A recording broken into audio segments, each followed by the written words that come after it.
Yo, what's up guys? We got a special treat here for you because we have a game of Lin versus Colorful.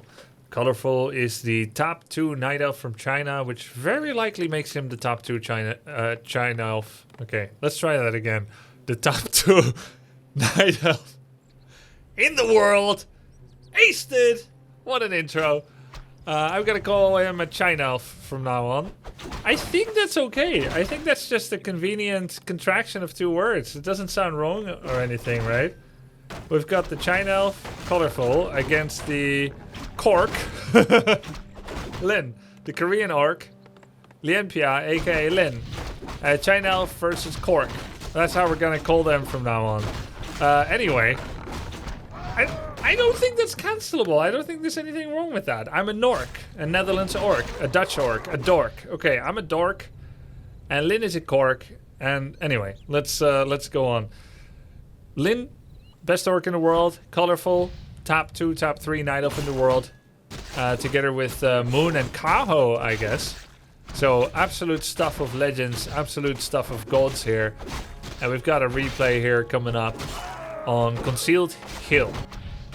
We have the opening gambit by Lin, seeing him creep a small little item from the goblin shop. He went straight for the goblin shop, which gives him a level 2.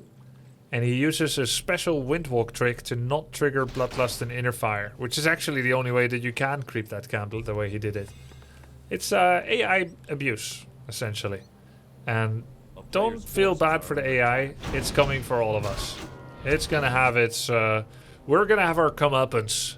So let us abuse Warcraft 3 AI to heart's content before it's too late and they're coming for what's what.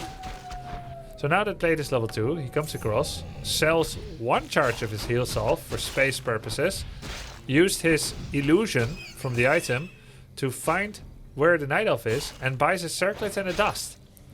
He did not scale his second ability until now, which is going to be Mirror Image. Mirror Image disjoints damage, it dispels Acid Bomb and Entangle, and it makes it extremely useful. You miss out on the critical strike, but usually Blade is an extreme tank, not just a DPS, but an extreme tank against Night Elf strats that start with Keeper. We're talking Keeper, Hunters, Alchemist, into Mass Archers, an expansion, and more Huntresses and Archers. And while it can feel nice initially to pick crit, I almost always regret it. Against Night Elf anyway, with this style. Because it's all about not dying, and they have so much damage coming out. That was a lovely steal, only possible because Lin's instincts are so good about where the Keeper possibly could be. He had his illusion to the top left of the map. And he figures probably the Goblin Shop top left is too difficult. Like, if you guys can see my cursor. This Goblin Shop too hard. He had a blade here and this would be too hard. So there's this, and this where the Keeper could be. And he just found him. Props to him. Props to the house rocker, maar ze weten van geen ene And the blade is going for a creep camp in the bottom right. That's gonna give him level 2.8, I guess. Maybe about 2.8. And the Keeper is about to get level 3 while being in front of the orc base. Now, you know what? I think he's gonna be 2.9. Oh no, he's level 3. Wait. Is it because his tier 2 is finished? It gives you bonus 15% XP. Or is my radar off? But he's 3 on the nitty gritty. I mean, we're talking 2.9 rounded up. Do you know what I mean? Like, he has not got one single idle point of XP over. So he hasn't decided yet. Upgrading Force of Nature or Entangle. Now does a level 1 Entangle. Still didn't choose to upgrade Treants or Entangle. I wonder what's the decision there. I agree it's good to delay the decision.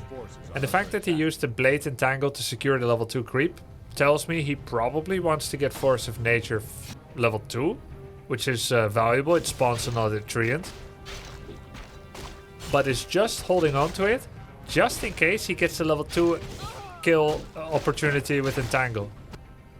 So let's say he pops out his Demon Hunter or Alchemist. He's got 3 Huntresses. And then, oh wow, he actually uproots his Ancient of War, so the Blade Master image got through and saw both lores. Because we got some little special going on here. Colorful. I don't know if I ever called him Moon, by the way. I feel like I haven't said his name until now again. Sometimes I accidentally say Moon when there's any Night Elf, because Lin and Moon in my head are like eternal rivals. But Colorful is going for a special strat here of double Ancient of Lore, not Mass Tier 1. Archer, double Huntress into double Lore, and this is partially reliant on subverted expectations. Normally an Orc may expect Mass Tier 1. But not entirely. It would be... Oh, nice steal from Blade, getting the level... Oh, wonderful. He gets the Treant and the level 3 Crab Creep. Actually manages to get level 3. This is very hard. First unit out of the Bestiary is going to be a Wind Rider. A little bit of Wisp Harass. It's scouting. It's anti-Huntress damage. It's anti-hero damage. And it becomes obsolete in a harass once Dryads come out. But I love the Wind Rider there because he can't get entangled. If you open Ensnare, you have no units. If you open Raider but no Ensnare, then you have a Raider with no Ensnare and he can get entangled and killed. Then you need to get another Raider after the Ensnare upgrade finishes. But the Wind Rider can start being a little active. But like I said, turns to obsolescence once the Dryads come out. Now a cool thing you can do on this map, creeps only... Oh, the Wind Rider is harassing Wisp again with 1 HP. That's so risky. You can fly the Wind Rider over the healing fountain to heal up without aggroing if you give shift command Qs. Lin uses Windwalk last hit to secure the Ogre Lord, and the +5 intelligence, +5 agility permanent item. It's always a bit of a dilemma. Who do you put it on? 5 intelligence for Shadow or 5 agility for Blade? Those are the main concerns. Even though Shadow is an agility hero and it seems like it's great synergy on him, you do often end up giving the main stats to the Blade. And the way I usually like to do it, put it on Blade first. Windwalk is not a bad skill on Blade. And then once Shadow gets like level 3, nice. Oh no, not nice. Not nice. Alright, he thought that he can double Windwalk, come out of Windwalk, steal the creep, walk away, stay out of the clutches of Mana Burn, and then Windwalk again. And for 15 years that would have been fine. But the bastards at Blizzard, the most unpopular decision Blizzard made in the last 15 years, I think everyone can agree, is to give Windwalk a 2-second cooldown. So now you can't double Windwalk into permanent invisibility while stealing a creep. There was the window, there was the Mana Burn, and he died it. So that's a pretty big loss. A player's forces are under now, attack. we have tier 3 finished. We're getting bears with Master training coming out. I don't know where the Wind Rider is. Did it die? Did it heal? Maybe we'll see it soon. But Colorful's got everything he wants to get his Master training and get his... Orb of Venom out, he's got his shop ready, still needs a bit of money. If he finds like Scroll of the Beast here, that's an easy sell, because he already has Roar. Then he can sell it and buy a staff and an orb. But it's going to be greater invulnerability. I call this greater, but it's really normal. And the one you buy from the shop is lesser. But the reason I call it greater is because I ascribe to the Starbucks style of naming things. Which is the smallest size is gigantic, the medium size is bigger than you can imagine, and the size above that is as big as the universe, and the fourth biggest size, the biggest size, is bigger than the universe. That's how they name it. There's a marketing reason for it. Unless you're a marketing genius like Starbucks or me, you wouldn't understand. So old Blizzard still goes like lesser invulnerability. And you can find the 15-second one, which is just called invulnerability, but you can be sure if Blizzard took one more look at Reforged, they're gonna change it. The one you buy at the shop for 7 seconds will be greater invulnerability. The one you find, which is 15, will be ultimate invincibility, or vulnerability, invulnerability. And then the Potion of Divinity, ooh, that's gonna be immortality. Demon does not yet have Orb of Venom. Oh, I see. He put it on the Keeper of the Grove. This allows him to spread it better across different units on account of him being ranged. And in a miscalculation, Lin does a late TP, loses a Raider, and is accidentally out of range of another 2 units. So when we... And it does often feel this way against Keeper, Demon, and Lore Tech. And the way it feels is a lot of stupid losses because there's so much catch. So it's like, Raider got entangled. I got Mana Bird, couldn't get away. But for a player of Lin's caliber, I'd say this is underperforming a little bit. That's a Blade loss. It was unnecessary and greedy. And 3 unit losses. I'd be tilted out of my mind right now. I hate losing to Elf more than anything. I always feel like Orcs are more skillful than Elf players. There's a bias that I think is very unhealthy. I was watching the comment section from one of my YouTube videos recently. And they said I was playing against a Night Elf on, I believe, Autumn Leaves. And someone said, I heard something akin to, what did they say? Disdain in Grubby's voice. Hope he's just having a bad day. And I was about to reply there and tell them what's what and say how wrong they were. But then I realized it was true. And I realized it's often been true. I've often had disdain for elf players. I was gonna tell him he was wrong, but I realized he was right. But luckily there was only like 2 people that said it. So I thought not everyone noticed it. But I want to be honest here and say like, yeah, I do think I have that. Where I look at elves, I'm like, we micro better than you, but you imba. And it is unhealthy. And I've always had respect for Moon. It's obvious that he's super good. But I've lost to too many Druid of the Talent spammers. And I guess I had a psychic break or something. But Colorful, very strong player, a lot of respect. And he got all of these deserved kills. He's actually a super clean player. Very methodical. Not very many different strats. Which makes me so surprised that he is doing that here. To go for the bears. But maybe that's his main build right now against Orc. I haven't kept up with it. Very cool fight where both have a lot of catch. And a lot of escape mechanisms. Colorful would love to keep that bear alive. Oh, this time it's the Demon Hunter that gets marooned and left on Lonely Island. I threw it to the ground, said Colorful. As the demon was left behind. Lost in space. Luckily for Colorful, he does have an expansion coming up. It's already finished and the gold mine is entangling. I mean, who hasn't had disdain for elf players? It's factual though. Foggy is best Night Elf player because he avoids Bear Mirror to make things interesting. I mean, anyone can be creative.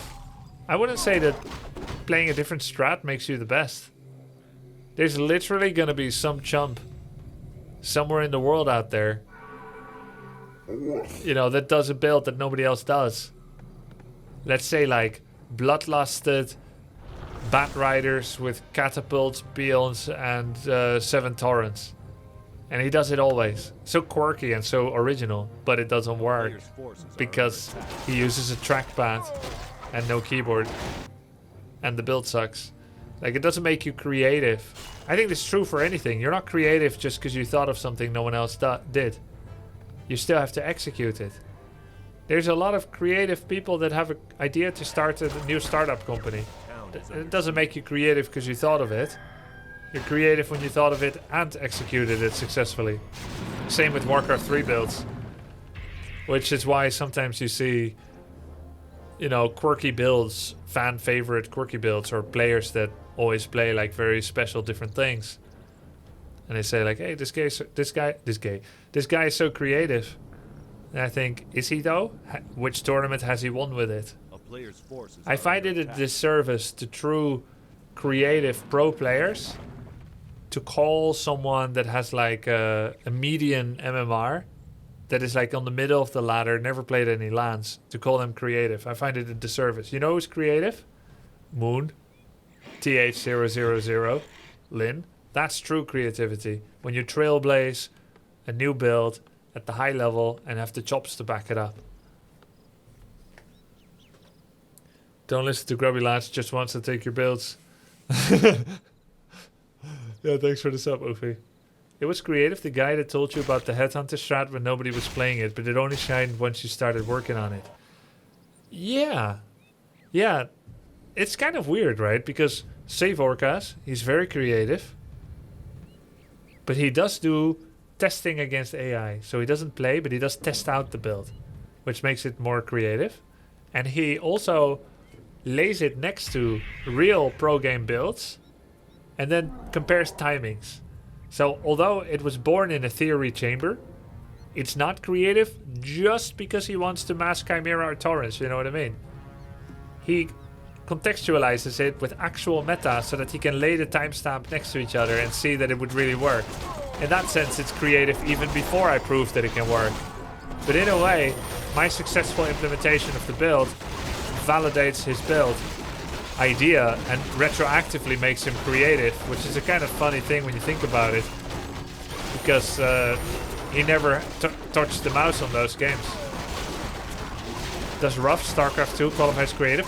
I don't know how good he is at the high level, Ruff, or what he does, but I would say no, just from instinct, because I've never seen him win a tournament. Kiwikaki is very creative, and it has worked for him in the past. I'm willing to give Kiwikaki a vouchsafe on creativity, just because he has beaten the world's best in StarCraft and Warcraft before. Even if right now maybe he wouldn't be able to. He's done the mothership toilet, the Archon toilet in StarCraft. Prove it once, that's good enough for me. So now in the future, when he has a creative build, like his burning oil strategy against mass archers. Mass catapult burning oil against mass archers. Doesn't make sense. Needs an absolute madman and creative genius to come up with it. And he made it work, or nearly made it work. That's good enough for me, because he performed in StarCraft at the highest level. Is Kiwikaki still playing? Kiwikaki is looking to play Stormgate, and he also played Diablo 4 when it came out. Because I played some Diablo 4 with him. Angry Korea Man is creative or not? I think Angry Korea Man is a creative content creator and a memester. He's creative in that. He has created a persona and people have enjoyed it. I think there's value in that. But I wouldn't call him a creative player, even though he does Mortar, Bloodmage, Sorceress, which is creative, but because he wouldn't be able to make it work against good players, therefore I personally don't call it creative. I think making creative builds that work at your own level can be called creative. It doesn't have to be at the highest level. I suppose you might be right. Maybe I have to redefine how I classify it. It sounds like truth what you said, Aerox.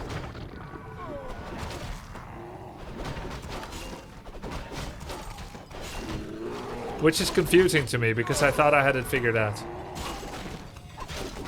But fair enough. Needs more discussion, in my opinion. Meanwhile, really good fight going on. We have 2 base for each. Upgrades, 1 armor for Blade, triple critical strike. A lot of healing fountain usage. Thorn's Aura is doing an absolute number. He's got Thorn's Aura level 2. A lot of self-damage. Creative just means out of the box. Yeah, but then how do you explain? If I said, hear me out. First hero, Firelord. Second hero, Keeper. Third hero, Warden. You make 1 of every unit. I came up with it in 3 seconds. Is that creative? Because it sucks. He wouldn't be able to beat anyone except if I'm a lot better than them. So, like, I don't feel like that's creative. Then how do you make that right? I think that's definitely true. Yep, creative. No, it isn't. No, it isn't.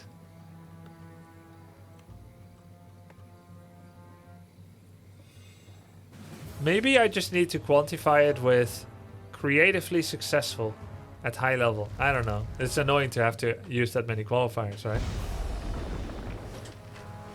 The creative one is the one who first sees the potential power of the strongest thing. Yeah, that's what I think.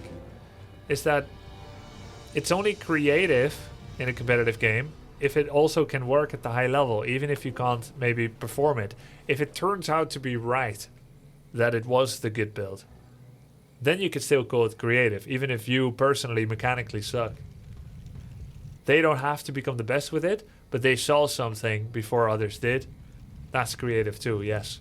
Which would qualify Save Orcas's builds and disqualify Angry Korea Man's builds.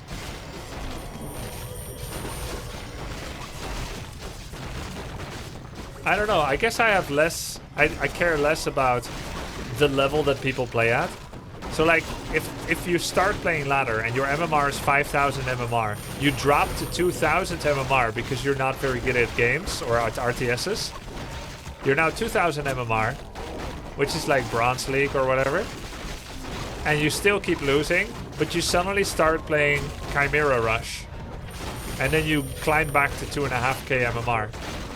That was a creative solution to the problem and the downward spiral that you found yourself in. But I still wouldn't call it a creative build. But it was at the time, I guess, a creative solution for yourself, yeah. Dude, there's so much dying. Bronze is 900, Grub, jeez. Oh, sorry, Dumbala, how did you know that? I think it's the process of trying things with an intent, I guess. It's a process of trying things with an intent to prove them out, regardless or if they end up being good or bad. Oh no, the Shadow's gonna die! As opposed to just trying random stuff without much thought. I mean, I was pretty creative in StarCraft. I was playing in a WCS match, and I came up with a way to get a really fast mothership on 3 bases. This was back when it was still 6 probe start, not 12 probe start, which accelerated the game a lot. I was able to come out with 2 carriers, 1 mothership, 3 immortals, 3 colossi, 2 archons, and a bunch of tier 1 units at 12 minutes on fully saturated 3 bases. I tested it a lot, trying to get my mothership early, etc, etc, etc. It was very creative, I practiced it. But I never stopped to think whether I should do it. I found I could do it. But the opponent just had an overseer, and it made my mothership useless. So I lost. I did the whole practicing of the build, and never wondered whether I should, because I spent too much effort thinking whether I could. No, I was still a top player. I could have beat everyone except top 50 with it, but I still wouldn't call it creative, even though I came up with it and nobody else ever did it, because nobody else ever wanted to do it, because they know it sucks, and I forgot that it sucks. But I still wouldn't call that creative, because it was a failed experiment. It never became good. Yo, we got a healing fountain fight. Can we get some crits on the blade? Jeez. I'm dying out here. Give me some crits. I think Elf is winning. Keeper is 6. Demon will be 6. Bladestorm sucks. It's a joke. It's not going to do anything.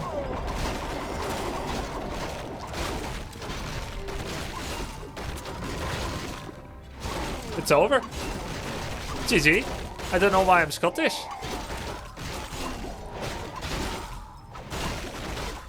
Mortal Kombat! Fight! Finish him! Thought Orc was gonna win. Nope. Mauled by bears. Bladestorm sucks. Had the most even-keeled neutrality ever. Yeah, because I've accepted it by now. Bladestorm is a yoke. Test your might. Flawless victory. Finish him. Sup to the grub.